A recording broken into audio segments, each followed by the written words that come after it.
I know what you're thinking. Glenn, you had Doom Eternal or this. What made you make that decision? Well, pal, it was pretty obvious Doom Eternal was going to be good, and I have only played Animal Crossing New Leaf a little bit before. And with what's going on at the moment, it seemed like a good game to get stuck into. And I have. That's thanks to New Horizons being a thoroughly engaging game with loads to do and aim for. Every day something new crops up for you to sink your teeth into, so it's a hard game to get bored of. You start by turning up on a deserted island with no idea if Tom Nook eradicated the native population before you got there. From there it's up to you to build the island into a thriving village. The game gives you plenty of guidance on what to do, but it's your choice what order to approach it all. For most of your objectives you are going to need to make money, and there's loads of ways to do it. Obviously quite a lot of these tasks are mundane, so if you're into stuff like Stardew Valley then this is up your street. It's a good sense of freedom. You can pay off your house loan to expand it and build up the village, donate to your museum, or just fart about. There's always something you can work towards, and usually you are rewarded Nook points for your troubles. Nook points are earned for doing more or less anything in the game. Catch 10 bugs, here's 500 points. They can only be done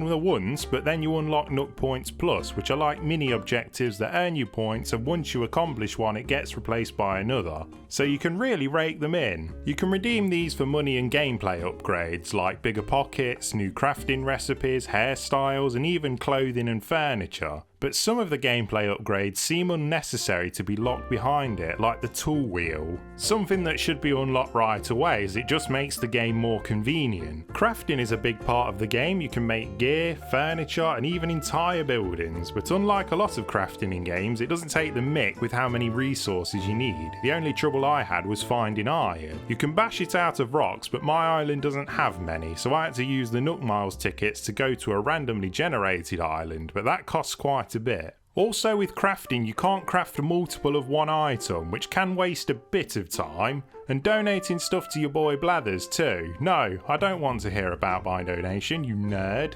You can also customise loads of stuff, your furniture, house, even your tools, and that's a good thing to do by the way, as it resets its durability. Eventually your village will be full of inhabitants with unique personalities. They can give you gifts such as new crafting recipes, so they aren't useless. They do offer pennies to public construction works though. Be nice if they put their hands in their pockets a bit more. I do find it funny how none of my villagers are alarmed by my character running around in a ski mask and boiler suit with an axe, but I suppose it's the happy carefree atmosphere that turns people onto the series. The multiplayer works well enough. You can play online, visiting your friends' islands or having them come to yours, but for them to be able to interact with anything on your island you need to be best friends. Even then you will just be doing mundane tasks together, and since voice chat is locked behind a separate app, you can only communicate by text and emotes. When I played with friends we used the PS4 party chat to talk, which shouldn't be the case. I mean, you can only play with friends, so it's not like some randomer can come in and start being a dick. You can play it local co-op on the same console too. It's a shame the other people in your home can't have a separate island, just seems a cynical reason to sell more Switches and copies of the game. It's clearly a game that's made to be played over a long period of time in short bursts. Since you may be waiting for a few days for things to be built, you can use the Switch's clock to skip time, but with everything that's going on at the moment, that doesn't really seem necessary. It looks really nice, the colours pop, the wind blows the trees, some of the animals look a bit bland, the fur doesn't really look good, but others look a lot better. It's charming, if I had to put one word on it. Overall, it's a cracking game. It's a good one if you're trying to turn your missus onto games. Mine enjoyed it, so let's hear her opinion. Yeah,